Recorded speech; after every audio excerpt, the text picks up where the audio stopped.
this morning we'd be sitting with Jim Sheldon today, the Positive Cowboy, and he's here in studio with me. So, hi, Jim, Positive Cowboy. Howdy, folks. Ready for this positive day as we salute Memorial Day, all those who gave the ultimate sacrifice and the families who still miss them.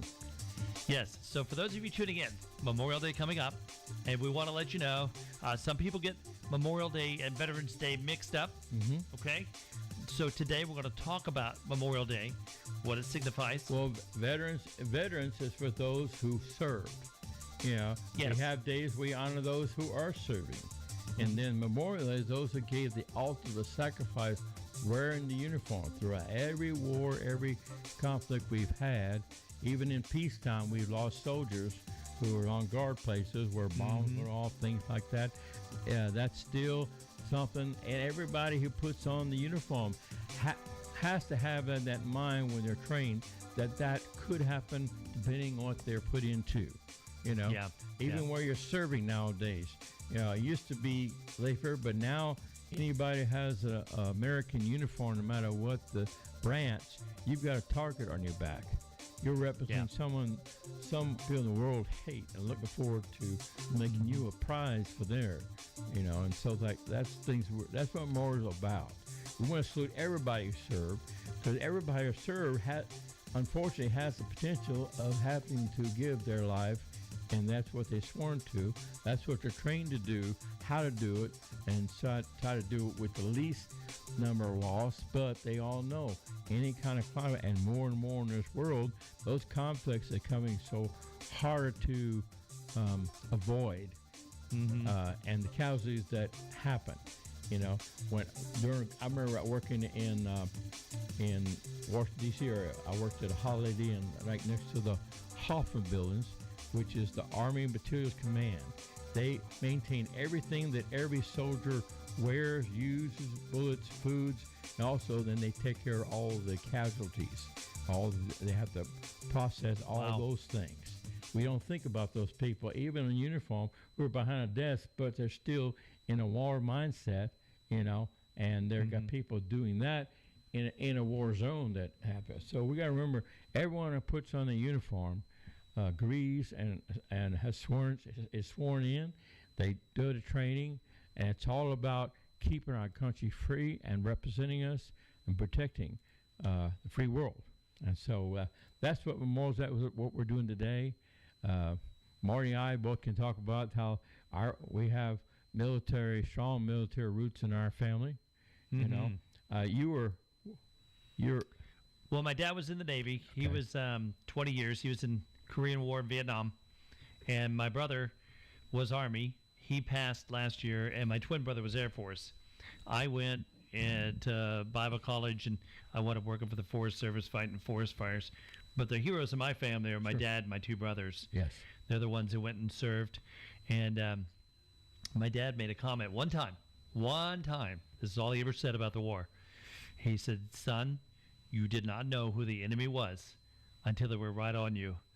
And the only way you could tell was the bullet holes in the uniforms." So what the enemy would do is they would kill, the South Koreans, and then they would take their uniforms and try to infiltrate the American bases. And he said that's the only way we ever knew. And that's all he ever said. Yeah. Never said another word. But then, here's what's interesting. My dad, when he passed in 2019, my brother called me up and he said, "I found a box and there's a lock on it." And he said, "I opened it up and this box is filled with medals that my dad had from combat, from service, and what he did in the military." We never knew. Wow. Never said a word. Just Well, most of those guys, because then they took that very serious. In those days, even during war, but even without a draft, there was many who just saw their duty and felt a call and went down and signed in. They didn't wait for someone to send them a letter. They're in Vietnam. You had that call. You know, when I turned 18 in December of 71, and I was frightened. I was real feared because I already had friends who come back, told me the real stories, the real combat situation, and those that didn't come back. And the fact that you couldn't shoot unless you fired at first, and I figured out I was going to not come back at all. I'll come back court-martial because I play football. If you got a different jersey, you're going down. That's how I learned. But but my number was too high. God kept me out of that. But my first remembrance is I was born on Great Lakes Naval Training Center in Illinois, town of Waukegan, right on the Minnesota line. My father, who was Lauren Coleman from Staples, Minnesota, was there trained to be a medic. My grandfather was there teaching electronics. He was the chief warrant officer. My mom was in the Waves. There was auxiliary then, but she was serving at the hospital where they met. They married, had me, and then they realized they were making a mistake, and they divorced. And then when my grandfather retired, we moved to New Orleans where I was raised, And then Mom remarried. My stepfather, came him named Sheldon. He also served in the Navy. He's out of San Antonio, My father, real father, he went on to serve a couple of years with the Marines as a medic in Vietnam, about 3 tours he said he did, and then he got assigned to the U.S. Kitty Hawk on the aircraft carrier as administrator of the 1,000-bed hospital they had on board, and that's when they were doing the blockade. They were part of the big blockade, and their flights, their fighters were doing all the night dangerous runs, and so I have that. And then, of course, I'm married to an Air Force brat. Her dad was career 22, but he was in the what's called the silent soldier listener. So because of that kept him from being in combat zones because he could not be captured because of all he would know. And so that kind of kept up, but he did it, and he talked about twice he had to make a certain little phone call that wound up, saving some soldiers, but killing some people, that's hard to do, but it's part of war. It's part of that uniform. They all learn, train, and they do what they're supposed to do. And so that's what our country was formed for. And I always tell people, I really believe one of the biggest mistakes going forward, which obviously was probably by plan, was doing away with the draft, as it was. Here I was, not a great student, but because of my fear of the war going on, I went to the office prior to my 18. So when they did the lottery thing, for you find out what your number was, I went there and signed out papers or Navy ROTC paper, and I was signing to be a cook because I didn't consider myself a violent person. And I thought maybe if I'm a cook, I can feed the sailors to do their work. And maybe because my name's different, I might get to serve my dad food in the officers met on the aircraft. I mean, since they didn't know we're related. And so I was prepared. I didn't have to go, but I was prepared to go do it because I wouldn't have had a choice. I said, if I had to go, I want to make sure I want to go and serve in something I'm ready to do. And the guy commended me. He said, you don't have to do this till after you get a call number, but no, I don't want to be prepared. If I need to go, I want to be able to be prepared to go get trained and go do it correctly, And I know a lot of my friends who were dropout bums, drinking every weekend, who got drafted. They came back fine, decorated soldiers. Each one of them had fine families, raised good family, had good jobs, a lot of skill, a lot of discipline in life that's one thing I wish I'd gone in to get the discipline I did not have to help me through some of the conflicts.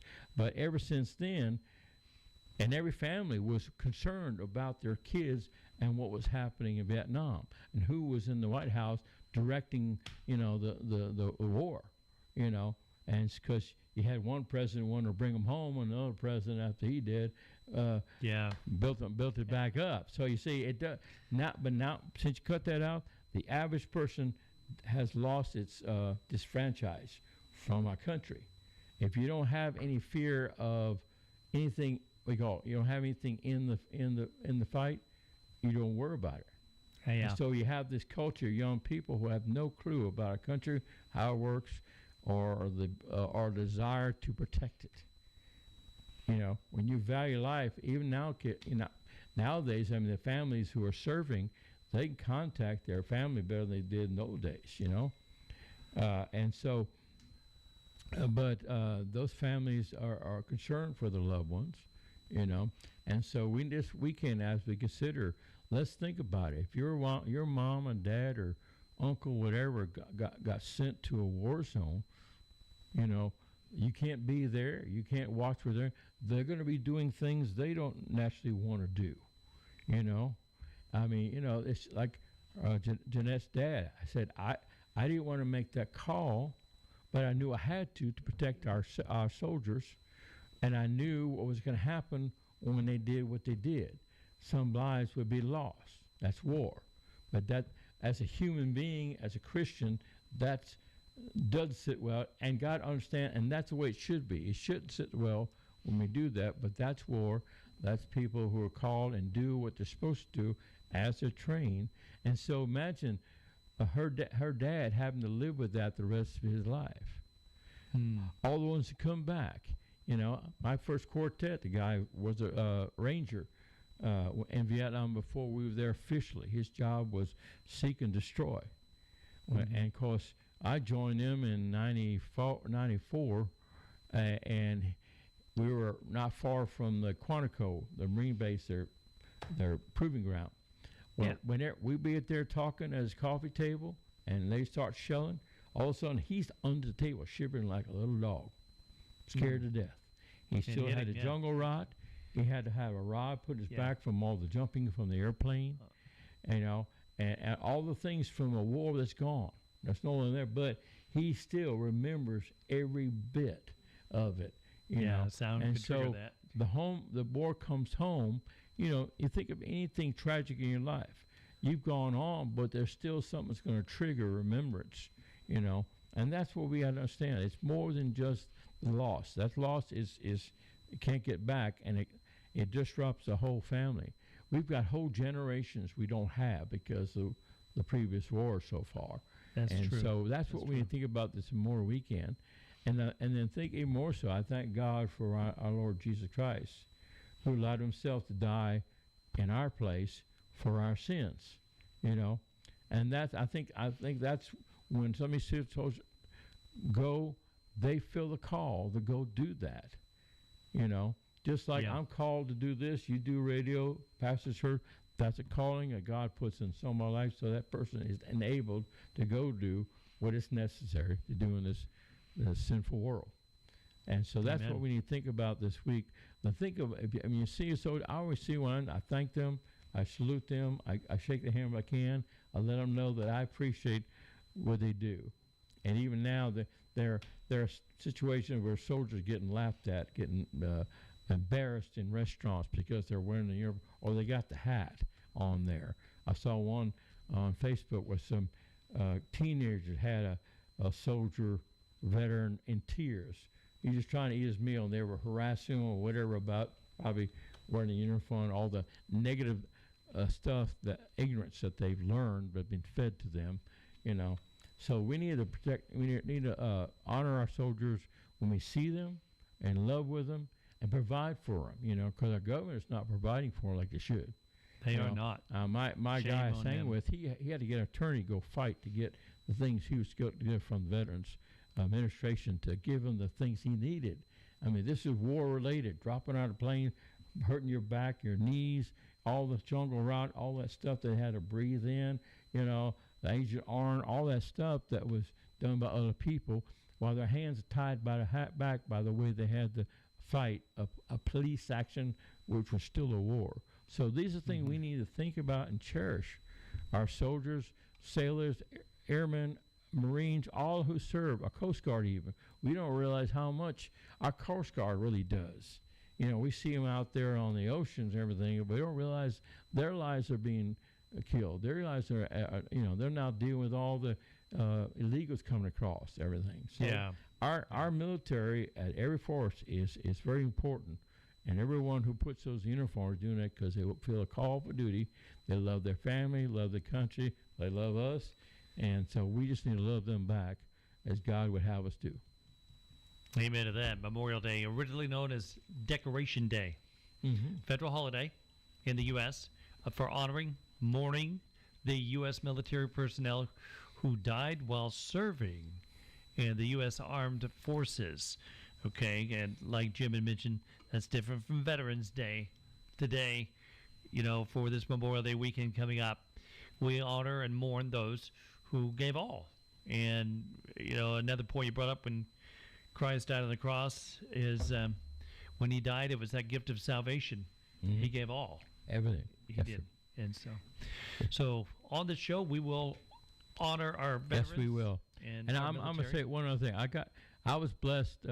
My wife, Jeanette, her dad was a wonderful man.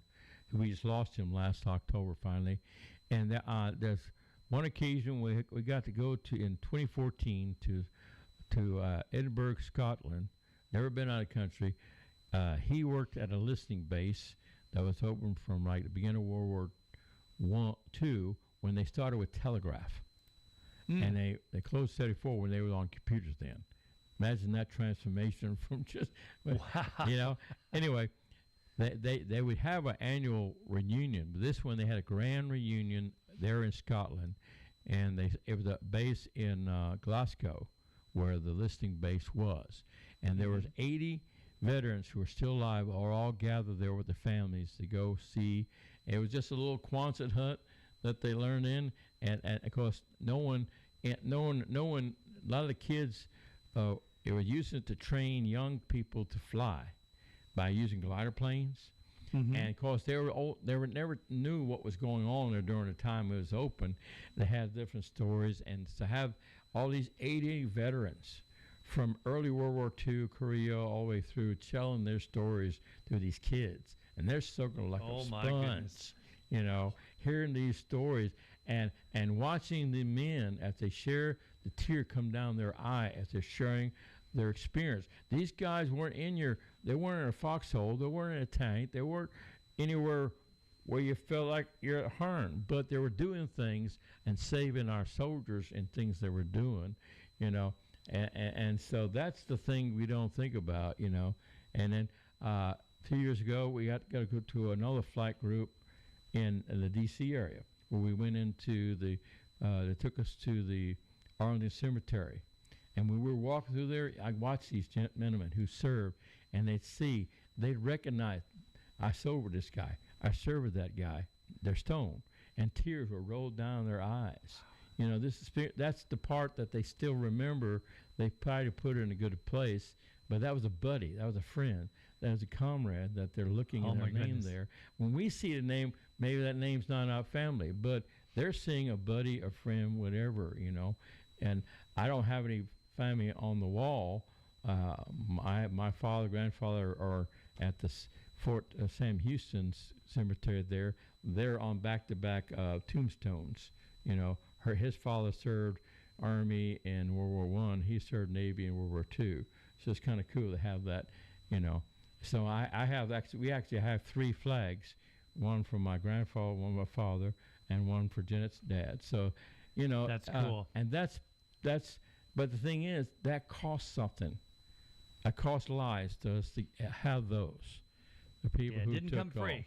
So again, this is not to be mournful, just to be respectful and to thank God for a country that's about peace. Like going to war, not to take over, not to dominate, not to be an empire, but to try to bring peace. And as my song you hear, we're going to play my song video. The talks are trying to clean this mess up, bring peace to the world, make a better world, And so that's what our military is all about. When they laid down their life, they laid there so someone else could live. And one more story. I went to the World War II Museum. If anybody has a chance, I was raised in New Orleans, and there's a World War II museum there right off Lee Circle in uptown New Orleans.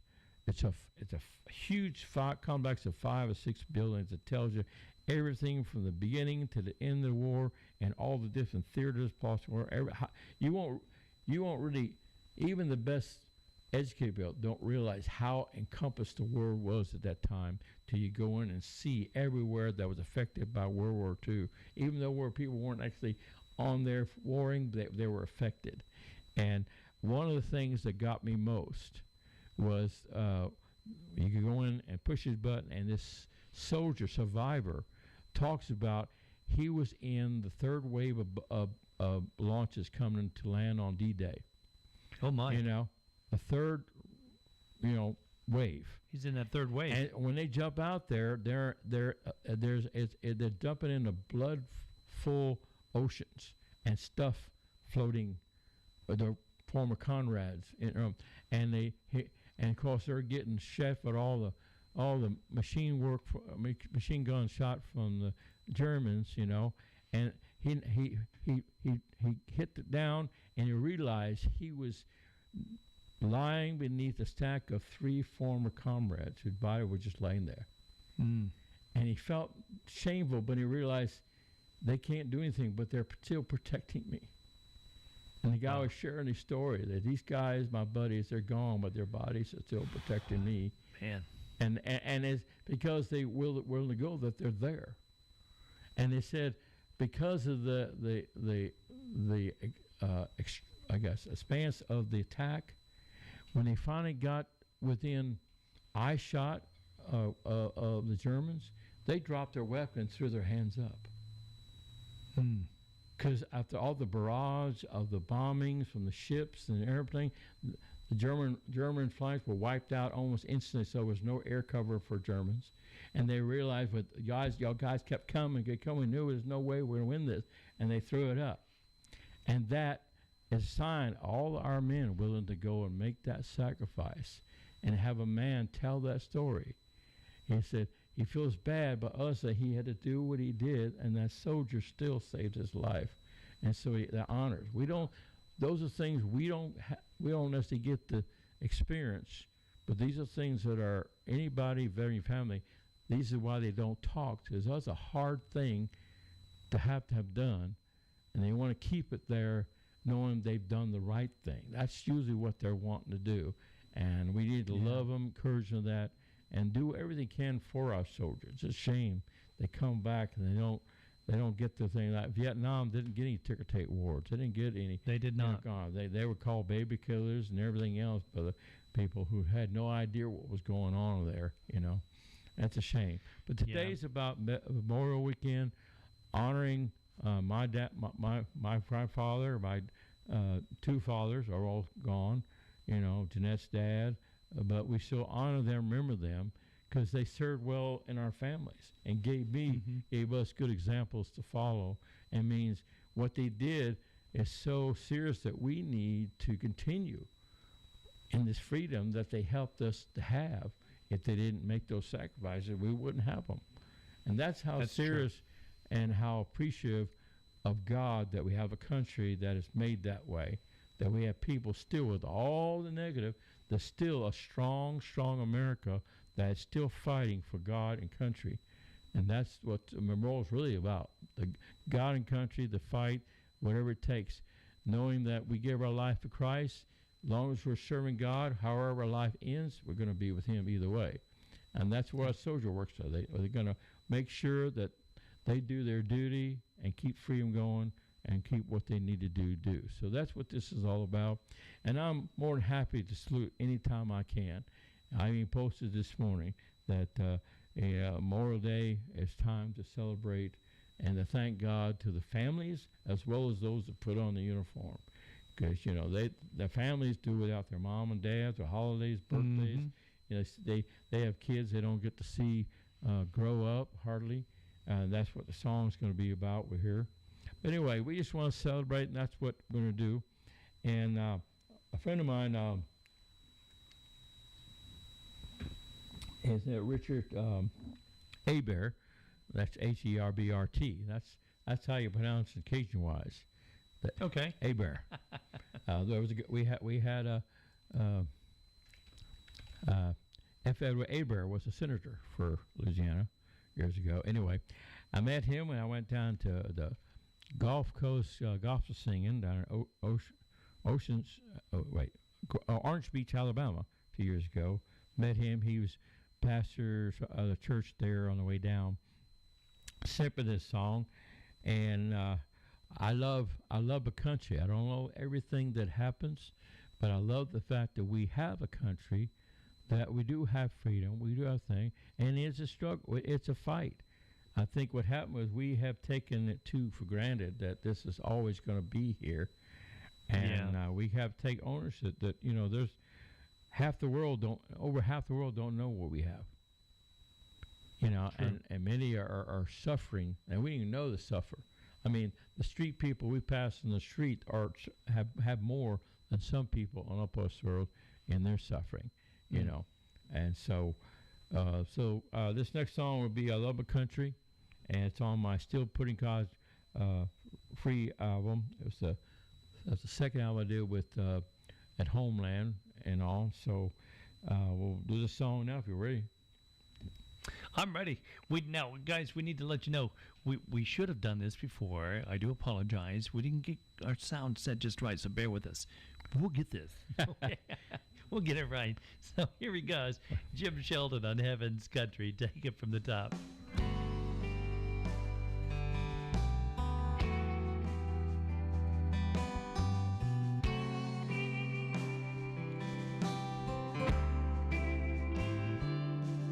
We've been bruised, scarred, and threatened throughout the year. The blood sorry again, sorry. Turn that up a little bit, Mary Orphy. Yeah, let's see if we can get that up for you. Okay, all right. Do that. I told you guys. I warned you ahead of time that I'm the bad guy here. Hey, I messed up. Just like a soldier, I got to train for battle.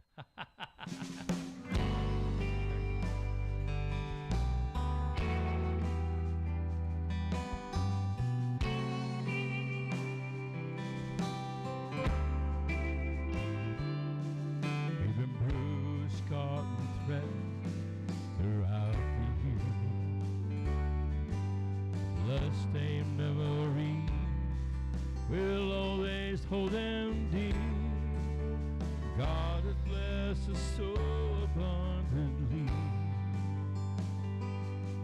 with justice in the penance, oh sweet liberty.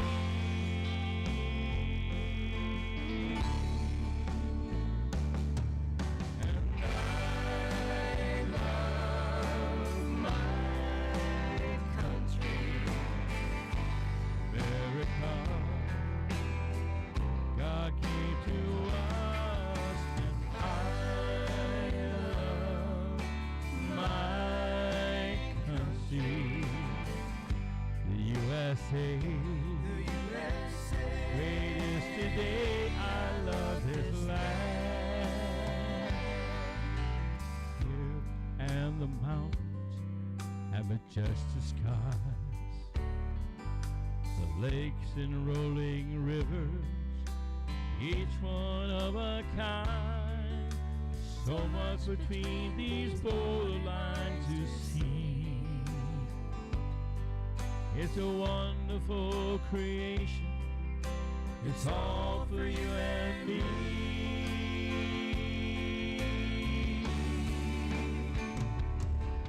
And I love my country, America. God came to us, and I love my country, USA.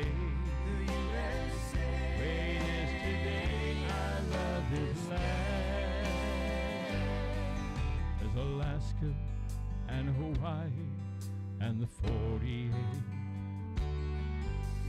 all join together by that which makes her great. One nation under God is our cry, as we honor our forces under God's watchful eye.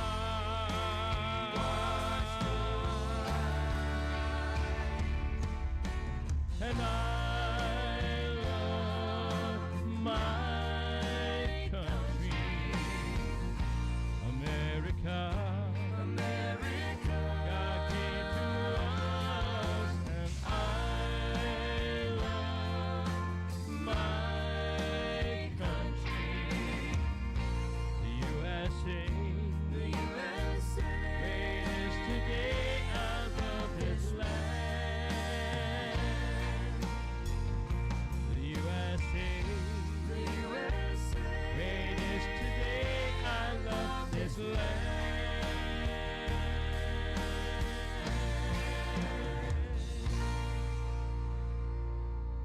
Evans Country, take it from the top. Jim Shoulder. Now, I love this country. And, guys, I don't think we realize the importance of our freedom. Sometimes we may take it for granted. You take a look at college students going, oh, it's great. I got my dorm. I got my food. Everything's fine. I can protest. But I got to tell you, and I've heard this from a lot of veterans, go to these other countries, you'll see freedoms that were taken away. And so each military person that you see, veteran, active military, go up and tell them thank you.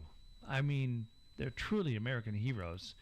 And for Memorial Day weekend, we know some gave all gave some, but they did it because they love their country. Yes, and we don't realize, over the years, as we have these different international competition sports and stuff, you probably don't realize the numbers and numbers of foreign countries.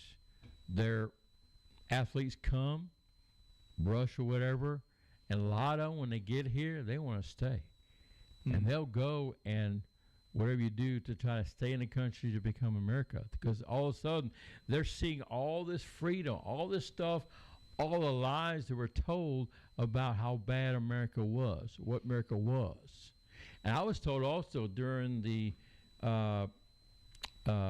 first Gulf War to recruit the people for the Iran and all those people, the Arab thing, they would literally show the decadent movies, the sex pornography, all the stuff, that drinking that goes on here, which they're against. And also, I hate to say this, the gay activity here that is, we don't like it, but it's freedom. We let them people choose.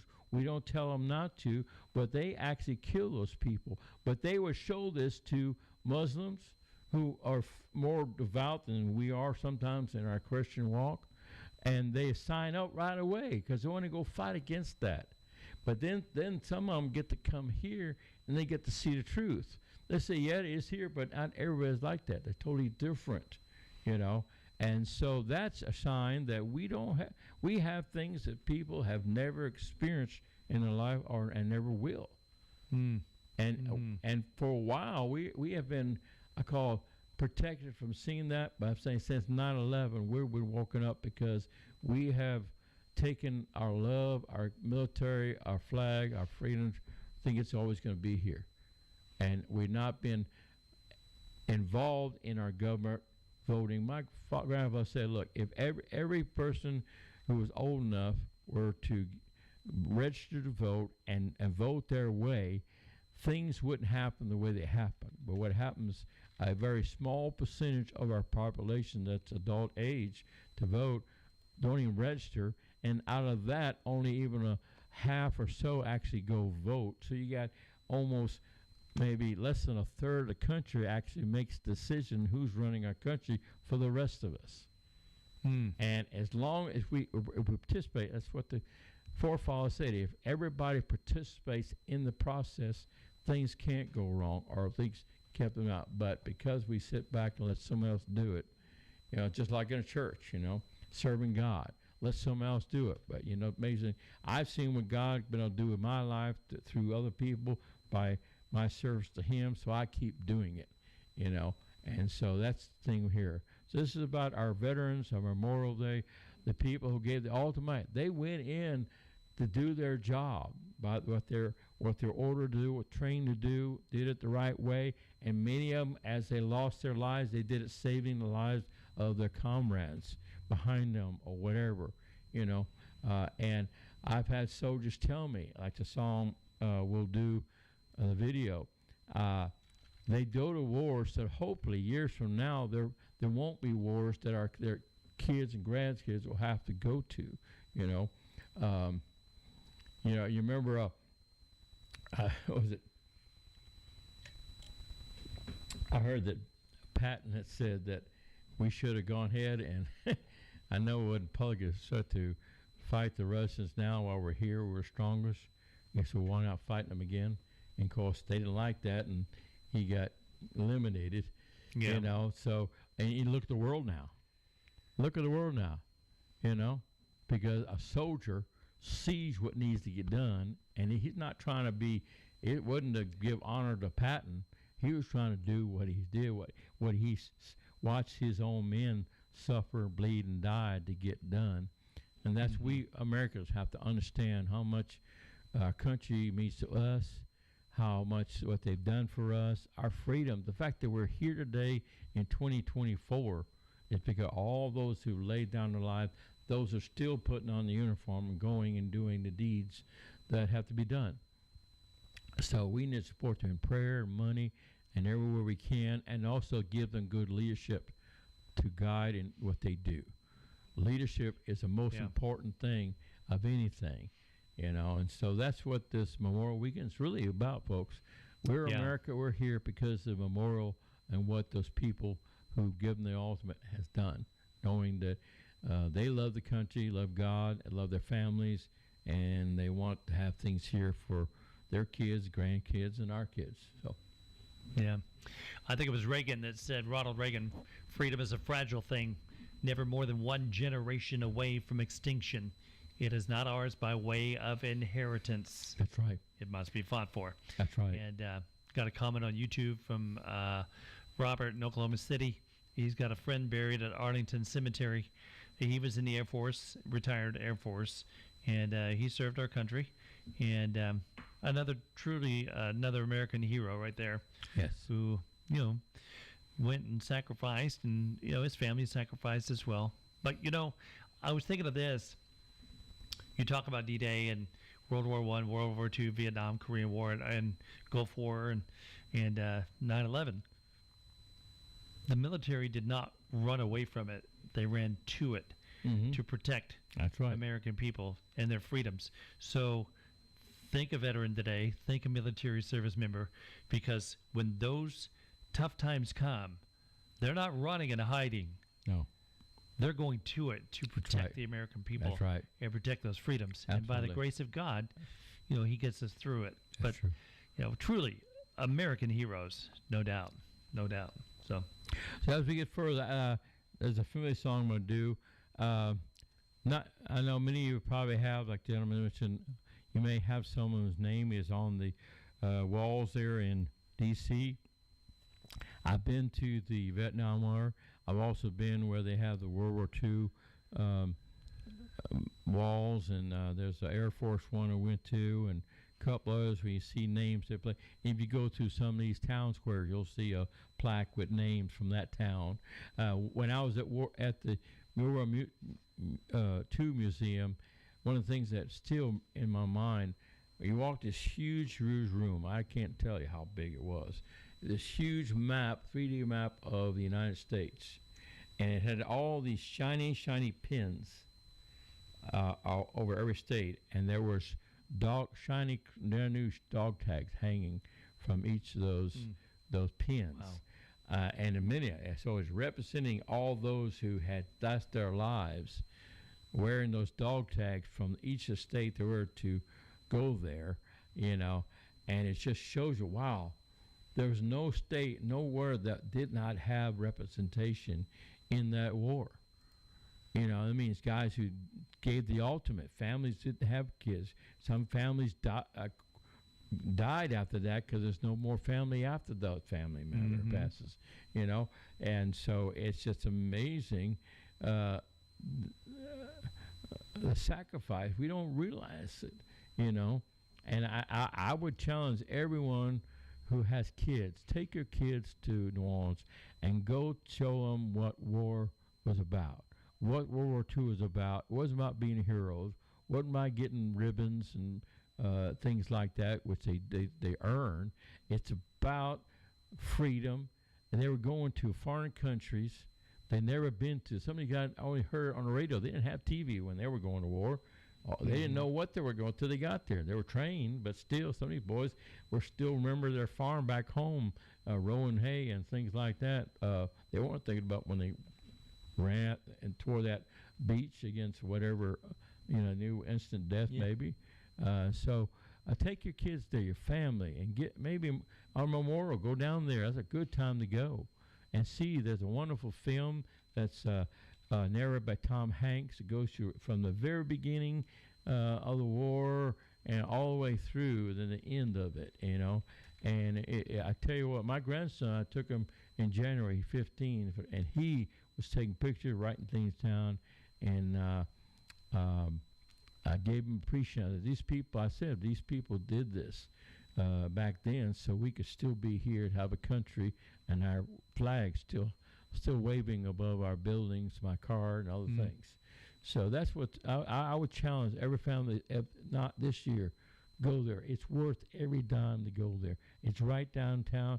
You could fly in, take a cab to stay downtown, and be in walking distance.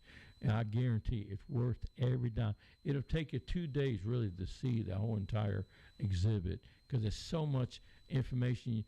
Even if you learned it about it like I did in high school and stuff, it's things you didn't know, didn't realize the depth of how much the world was. I mean, you know, the Coast Guard and all those. So we hear about Army, Navy, man, the Coast Guard activity that we didn't hear about, you know, protecting our shores from German subs and things like that. No one knew it was happening. Wow. Things like that. That's them doing their job for us. So I would challenge everybody, go down there. It'd be well worth it to see it, to teach your kids and yourself maybe just what a soldier goes through, you know, what they do it for. I didn't realize that the PT boats and the landing boats, what they call the Higgins, were built, designed by a guy there in New Orleans, you know. So that's something I didn't know growing in my own city. So here you are, you know, goodness. Very much, you know, all those things that help those guys go do what they do, you know. So that's pretty cool. That's pretty cool. But I would challenge that this year, especially because this year is probably we're at the tipping point where we could lose it all, our freedoms. So maybe it's time that family to make a vacation down there, go down there and visit and reacquaint yourself with what America is really about, what our forefathers, I believe, foresaw for what they did for us. Well, what you got for us? You got another song you're going to sing for us? Here's a song to honor all those whose names are on a wall, grandfather, mother, you know, those names, they're there to honor, but, you know, we still remember the person, the loss, the empty seat, the emptiness in our family. We still think of their birthdays when they're here and all, and I'm sure tears are still there. And I know Jeanette's still suffering, have lost her dad, but because she went with them where they served. She was born in San Antonio, Texas, when he was at Lakeland, and then her brother was born in Anchorage, served there. They served the Philippines, Japan, other places like that. So their life was a part of serving too. And I have families who travel around with their loved one, and so it means a lot for the families. We need to honor them. You see a family member with their loved one, thank the soldier, but also thank the mom and dad. Say thank you for supporting him so he can go do what he did. So true and so important. So important. Good point. So here's that familiar song you'll know. It's called From More Than a Name on a Wall.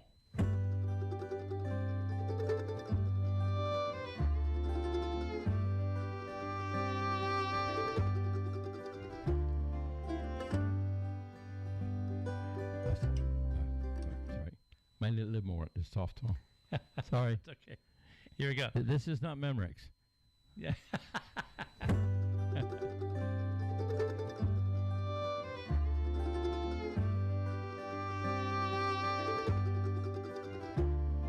saw her from the distance as she walked to the wall. In her hand she has some flowers as the tears began to fall. She took out pen and paper as she traced her memories. She looked up to heaven, and the words she said were these. She said, "Long ago was special, and he meant so much to me. Oh, I'd love to see him just one more time, you see. All I have are the memories and the moments to recall.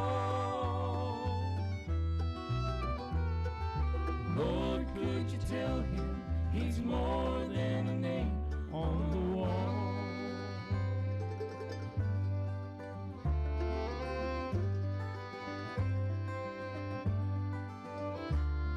He said he missed the family, being home on Christmas Day.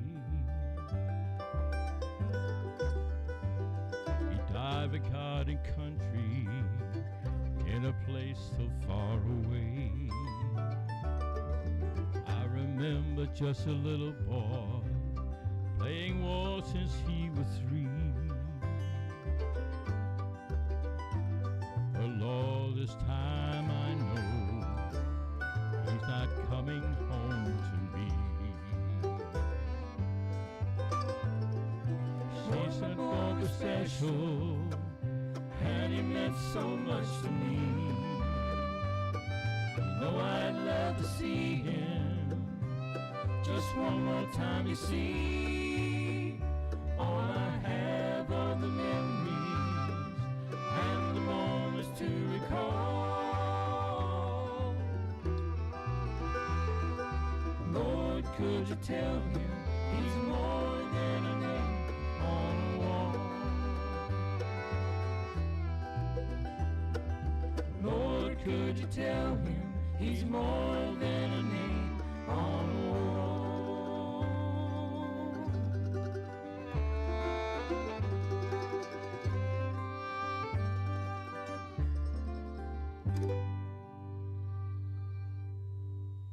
That's Jim Shelton. More than a name on a wall on Heaven's Country. And on this Memorial Day weekend, you see a veteran or military personnel, just tell them thank you. Thank you for their service. All give some gave all. And like I said before, when trouble came knocking, they didn't run from it. They ran to it and protect our freedoms, protect our country. So, great song. Yes, and thank you all, sir. Thank you for our military, Air Force, Navy, Marines, Coast Guard, every branch. And you have your reserves, National Guard, all those who put on a uniform that go into our services, police officers, firemen. They've given their lives. We can memorialize them this week as well. Those who go into fires, go into buildings, go into these things. And the men at 9/11, they didn't know they were going in to they're going to rescue people, and yet they lost their lives in that process. So these are things that people are called to do, and they have families that's back home that didn't know their dad was going off to work and not going to come home that day. I mean, when someone's in a war, you kind of accept that, but he's fighting fires. He's firehouse. He's sitting around, petting the Dalmatian and things like that, and they're delivering beer on a wagon or something. But in reality, these guys don't know the next time they get called out could be an end of their life from whatever they're going to face. Explosions, things like gun. While everybody's being swept away from it, they go right into it to try to deal with it, have to breathe it in and or whatever else. Many of them die of smoke inhalation, or whatever, because they're trying to fight this fire and protect lives, and their own lives, and winds up being sacrificed. So this Memorial Day, let's just love our country. Thank God every day for our country, our freedoms. Here we are in 2024. The forefathers probably didn't know much what was going to happen in 76 when they signed the Declaration, and then the Constitution was put in to form as government. They didn't know. They had the vision, what they wanted. And I believe for a while, I got to think, I think my generation, born in 53, I got to experience, I think for a short bit, what our guys had wanted. Because at that time, we were in no wars. Korea was over. We didn't hear it on the news. You only had 3 news. We didn't have, and 3 channels. And neighborhoods, even New Orleans, was peaceful. I don't ever remember playing outside my house at 2, 4 years old, worried about someone snatching me. Everybody knew me. I knew them. We went to church. All the things I was taught at home was taught at school, at churches, in the public announcements and things like that. Movies, TVs, everything was around that. The cultures got along, and all. It was a wonderful time.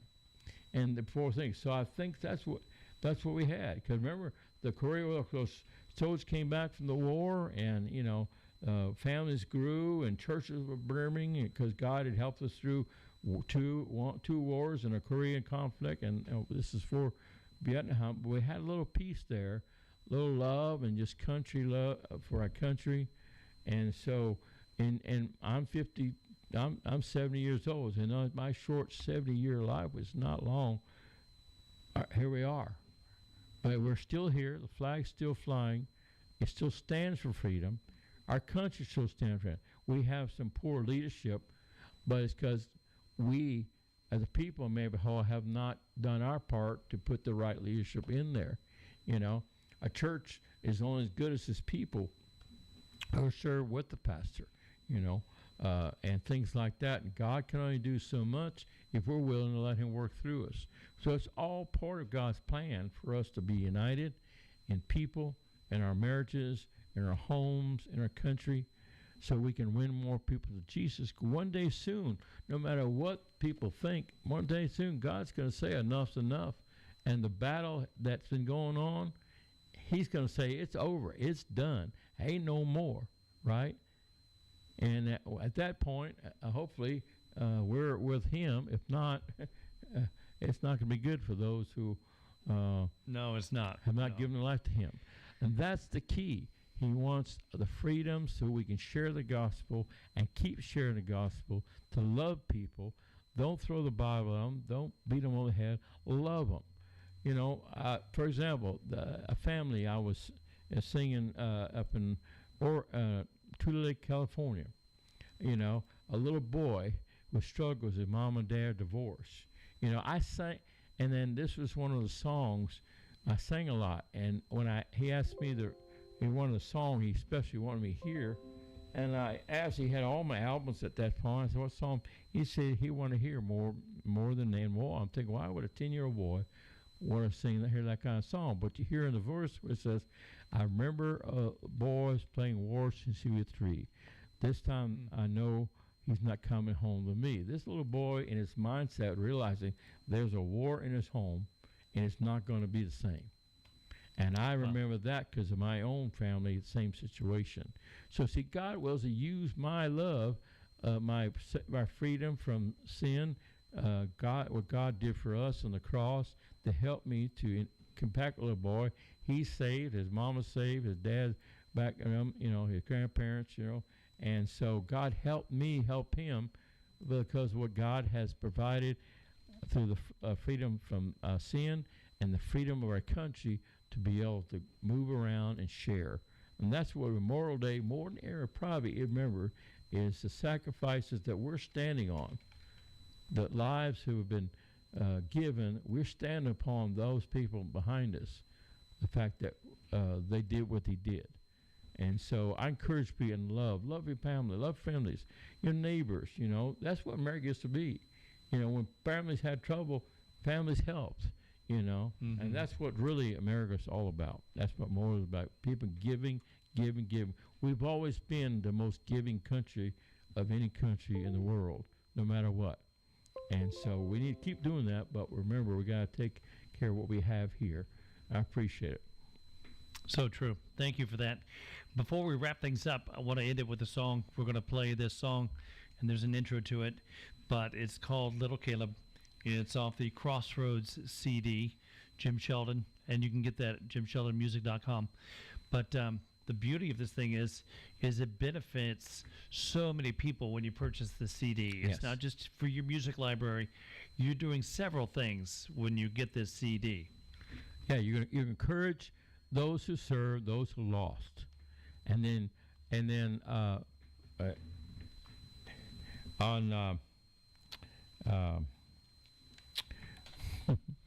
Here, I'm going to open this up for you so we can see. But there's an entity that helps soldiers, veterans, to share their stories through songwriting.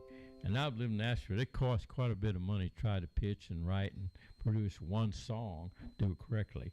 But it's called Operation Song, and they're there to empower veterans, active duty, and their families to tell their stories through the process of songwriting.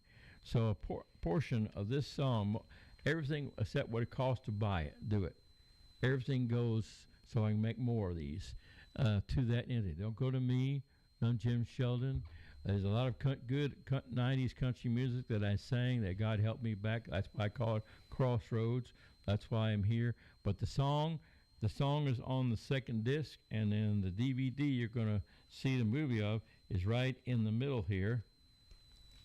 That's all part of that. And you can go to my website, to get a hold of that. The video and the songs are up on my YouTube page.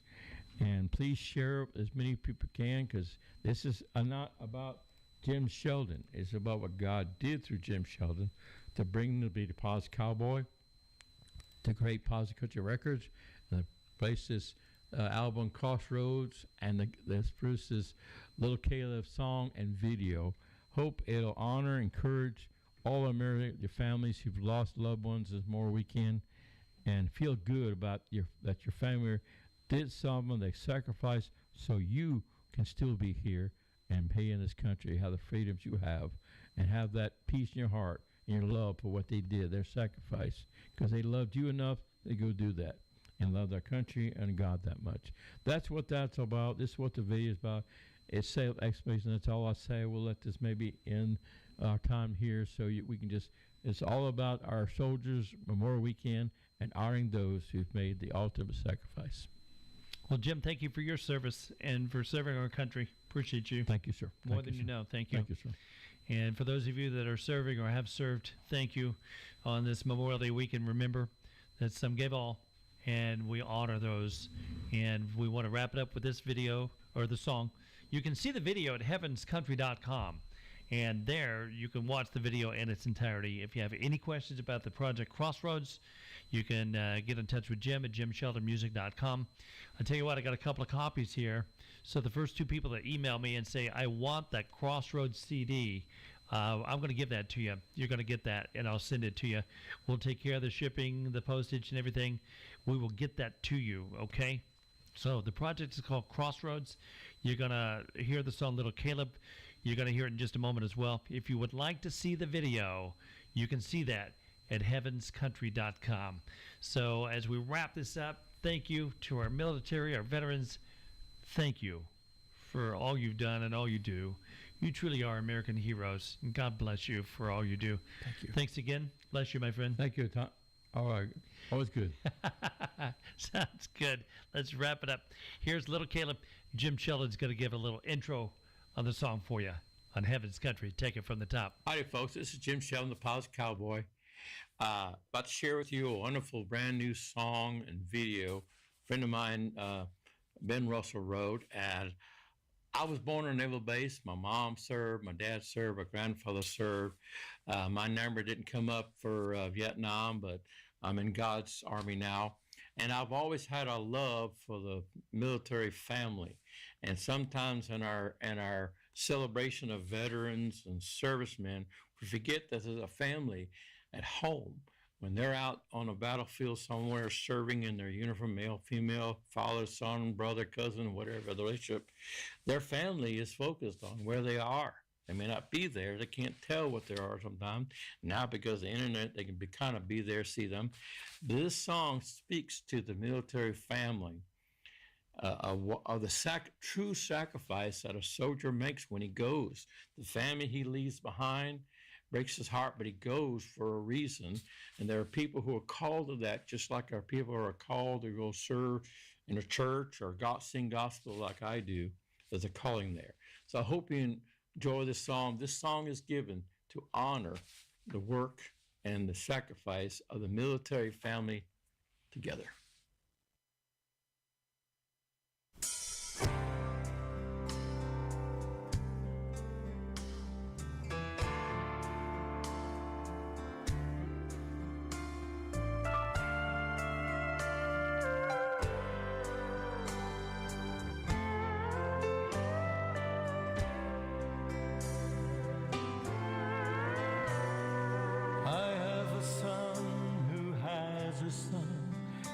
hasn't seen for a while back.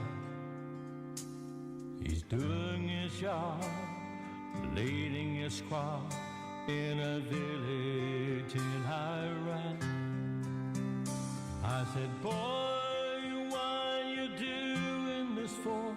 He said, Dad, you know I've been called to this war. The reason I must go, so little Caleb won't have to go. He's only two, blonde hair, eyes of blue, the apple of his eye. The hardest thing he had to do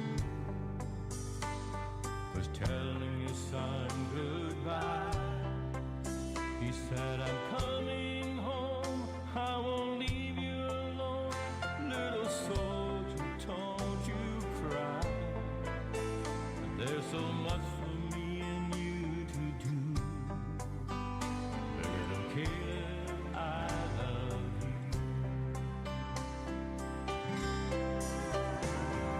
Doing our best to clean up this mess, to make the world a safer place.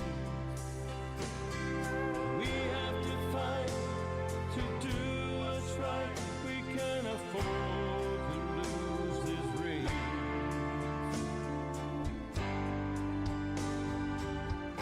20, 30 years from now, when he walks his son down the streets of his town, I'll be glad to know little Caleb didn't have to go.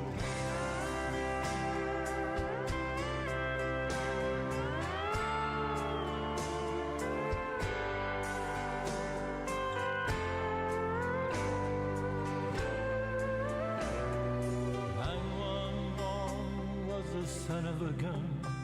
That's the reason we're fighting now. We took one on the chin, but it didn't knock us down. We drew a line in the sand. We're making a stand, and we'll see it through to the end. So the whole